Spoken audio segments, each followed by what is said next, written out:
Magandang umaga po ulit sa inyong lahat. Tayo nagbabalik ulit dito sa ating YouTube channel. Ayan, para mapag-usapan ulit ng coins kung magkano ng kanyang presyo sa ating mga online selling. Isa naman tayong kolektor. Magandang umaga po sa inyong lahat. Ang pag-usapan natin barya guys, ito po ay barya po ng Pilipinas. Ayan. 10 centavos po. Ayan. Ayan, 10 centavos po babae.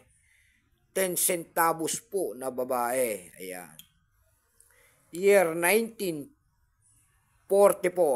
Ayan. Silver coins po yan. Ayan, kahit maliit yan, silver coins yan.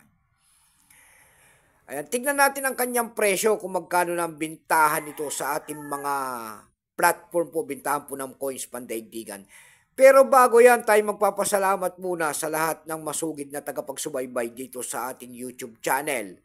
Ayan, lalo-lalo na ang ating mga subscriber dyan. Thank you so much sa inyong lahat. Mabuhay po kayo and God bless. Maraming salamat din po sa mga nanonood doon sa ating FB page. Ayan, lahat po na nakapalo sa aking FB page. Thank you so much sa inyong lahat. Mabuhay po kayo and God bless din.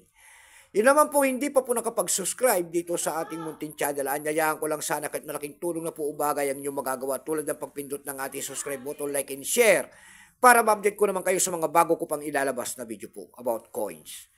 Tingnan natin kung magkano ng bintahan nito sa ating mga platform. Ayan. Baka mayroon kayong mga ganyan mga coins willing tayong bilhin po dyan. Mag-comment po kayo dyan. Kilalanin mo muna natin bago natin makita ang presyo nito. Ayan.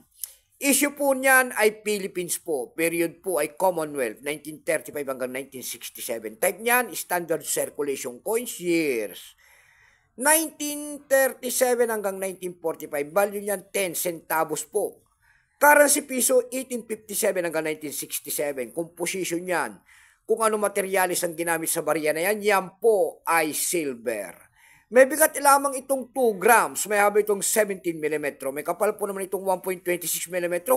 Orientation ay coin alignment.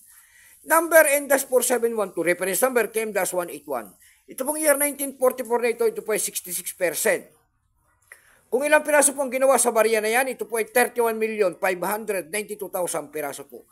May appraisal price na po yan doon sa ating numista.com. Binigyan naman po ng presyo ng ating mga kolektor.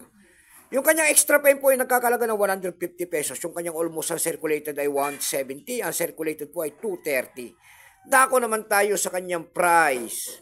Doon sa ating ev.com po, mayroon tayo nakita nagbebenta nito ng $13. Nasundan po yan ng $8.95. Yung pinakamababa po na bintahan doon ay $1.59.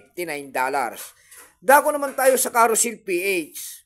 Sa Carousel PH po, meron tayo nakita nagbebenta nito ng 399 pesos. Nasundan po yan ng 180 pesos.